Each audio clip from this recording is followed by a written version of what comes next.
Good afternoon, everyone. My name is McClam. I am the co-founder of City Roots, your in-town sustainable farm located here in Columbia, South Carolina. So most of you can probably remember the last meal you had, probably because you just had lunch. But you can probably also remember the best meal you've ever had. Shiggy, I hope it wasn't the Barracuda. But you probably remember where you were, who you were with, and what it was. Probably still smell it, taste it, you still think about it. Culturally, food is what brings us all to the table. It's what we yearn for, it's what we need for sustenance, it's what supports life. So I'm here today to talk to you about not only food, but I'm here to talk to you about cultivating community around urban farming. So how important can local food be to the health of the community? How important can it be to the health of the local economy? How much of a difference can it make in the environment and one's personal health and nutrition? City Roots has been a discovery in the making, and its results are surprising. Urban farming as a concept has only been around for a couple decades, yet farming in general has been around for millennia, and it defines us as a species. I'm here today to talk to you about City Roots, comfortably located in downtown Columbia, and how it's changed our public's perception of what a farm is and what it's capable of doing. In the words of our inspiration, Will Allen, the founder of Growing Power in Milwaukee, Wisconsin, an internationally known urban farm, and the model of which we started our farm. Healthy communities cannot exist without a healthy food system. These words, literally from an NPR radio show, inspired my father and I, both from architectural backgrounds, to begin South Carolina's first urban farm. And moving from inspiration to creation, we selected a 3-acre urban site located in downtown Columbia, bounded to the northwest by Rosewood neighborhood, the northeast by Parks and Recreation Facility, to the southeast by Owens Field Airport, and an industrial area. And one might think that, we've selected a site, moving forward, it'd be easy. But we were surprised to find out that the city zoning did not allow for urban farming within the city limits. The city quickly realized that was wrong, and that we could, zoning-wise, we could have had an asphalt emulsion plant like our neighbors, but not a sustainable, organic urban farm.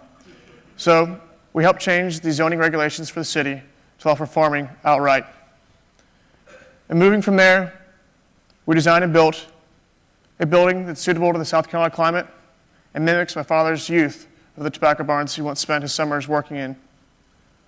And now we currently grow between 70 and 80 varieties of vegetables, all of which we select for their flavor, their texture, their aesthetics, not for their shipping ability. We keep bees not only for their pollination, but for honey, which I love. We also raise chickens, not only for their eggs, but for the fertility they give back to the soil. Not to mention, they're really entertaining. I kind of call it chicken TV. But, as a farmer, I get kind of bored.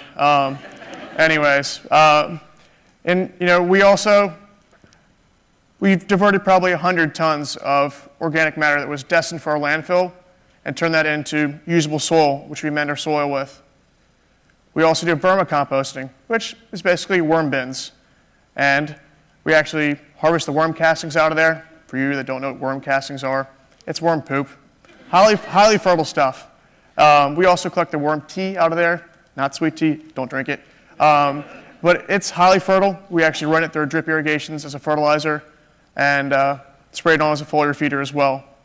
We even have an aquaponic system, which we raise tilapia in. An aquaponic system is a combination of aquaculture, or the production of fish, and also hydroponics, or growing plants in a water-based medium. So we cycle that water from that tilapia tank through raised plant beds of watercress and nasturtium. The plants wake up all those nutrients from that water, break it back down, serve as the biological filter for the tank below. So it's a closed-loop symbiotic system. Every element of our farm, we think of it in a holistic manner. How can that one individual part be part of the greater good? And we try to be as sustainable as possible. So, what is sustainable farming an alternative to? I once went to a conference and listened to a chemical fertilizer salesman and GMO seed salesman.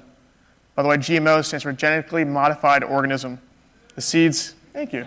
Amen, actually. But GMO stands, it's something that we people have changed so that we can patent it. To me, it doesn't make too much sense. But what they were saying was that they've reduced the amount of exposure for farmers to pesticides, herbicides, fungicides, all those terrible sides. But one of the stats they said was that we've reduced the amount of injury, death, due to that exposure. At what point in time should injury or death be part of anyone's occupation? I don't want it to be part of mine. And they continue to use petroleum-based fertilizers that are soluble, that deplete, burn out the organic matter in the soil. Did you know that in a tablespoon of soil, there's more living organisms and bacteria than there have ever been people that have ever walked the earth? Yet, many farmers, just to grow your strawberries, they use methyl bromide, an ozone-depleting carcinogen that actually sterilizes that soil for them just to go back and insert back in their N, P, and K, nitrogen, potassium, phosphorus.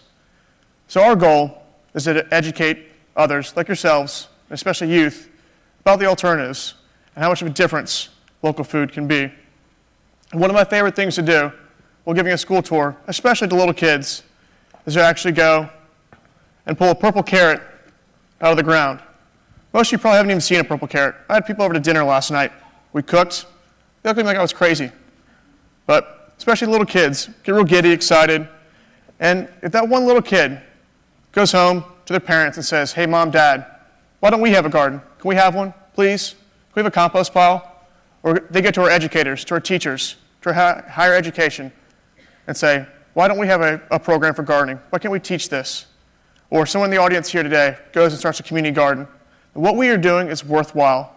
It's making a difference. One of the forerunners and the local food movement is slow food and the promotion of good, fair, and clean food. Food should be good, wholesome, and nutritious. It should be clean, free of all those sides. And it should also be fair, equitable to the consumer and the producer. What Wendell Berry, a food activist, stated, "Eating is an agricultural act. You, as a consumer, as the audience, dictate what I, as a farmer, actually grow. You're making this buying power, that consumerism drives it. So if you want that strawberry in the middle of the winter, then that's what you'll get. But setting all the sustainable and conventional stuff aside, you can actually take 2 heads of lettuce. You guys probably know what this is, head of iceberg lettuce. And this actually, I cut on my way over this morning. It's a flashy troutback head of lettuce. It's an Austrian heirloom that we grow on site. At this point, nutritionally, chemically, for you, they're not the same. I can kind of explain to you why. And actually, in the back there, someone was asking me, "Why do you have that?" And I was trying to explain to them, just hold on 1 minute. This was cut in a field in California by a farmer, much like myself. It was taken to their packing shed, put in plastic, put in their, sent off to their refrigerated trucks, to their purveyor, and spent days coming across the United States in refrigerated trucks to land here at your local grocery store, that you go home, you buy it.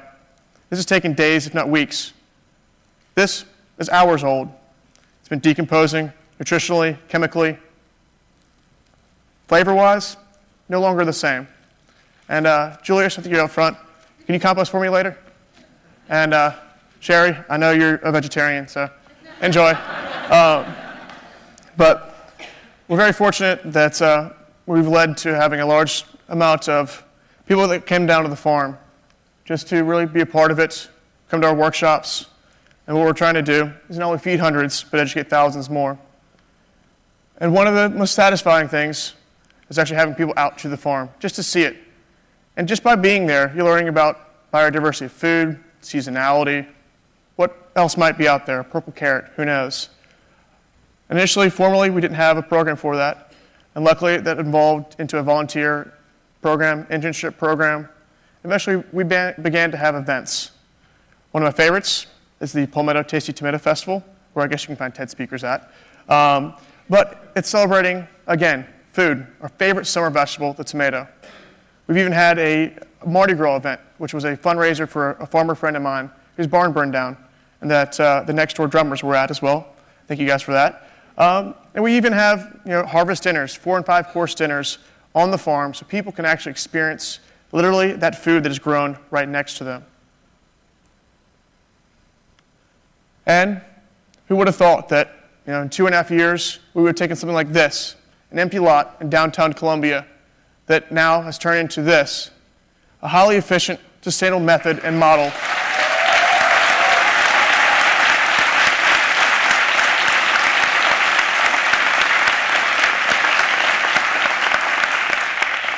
a model for food production that can be replicated in any city. Every city has a site that's vacant, that's owned, that it can be replicated on. And we've been fortunate to feed hundreds and educate thousands more. And I don't think that my big conventional farmer friends could say in 2.5 years they could have achieved over 10,000 volunteer hours, 5,000 event attendees, 4,000 school tour participants, 400 volunteers, 100 community-supported agriculture members, a dozen interns, 5 staff, and let's not forget 3,000 Facebook fans. So,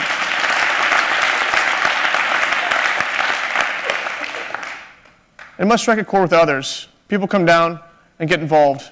And it ranges from retired bankers, engineers, homeschoolers, no schoolers, and then a lot of college students and recent graduates that want to get away from the rat race of corporate America. They want to come down to learn a tangible skill set that's empowering, how to grow food and how to feed themselves and others. And they're not alone in that. Like them, I graduated overburdened, with school debt loan, and overeducated. I finished up with a master's degree in architecture and was fortunate to be able to see the parallels between that sustainable architecture that I learned about and the sustainable agriculture that we wanted to produce at City Roots. And somehow it fit into my formal background in agriculture, which was 2nd grade garden club at A.C. Moore Elementary School. Go Bobcats, right? So, and I'm proud to stand here before y'all and call myself a farmer. It's been the most worthwhile thing I've ever done. It must strike a chord with others as well, because why on earth would you come out to work on a farm for free in our oppressively hot summers in our famously hot city? To me, it actually makes sense to me, but it doesn't make sense, but it's because they're part of a local food movement. They're part of something. They can come down to the farm, plant a seed, literally watch it grow, harvest it, and sit down and eat at one of our daily communal lunches, enjoy it with company, with friends, and that's empowering. It's not the act of what we're doing or how, it's why. We're cultivating community around urban farming. So, everyone here, eat well and eat local. Thank you for letting me be your farmer.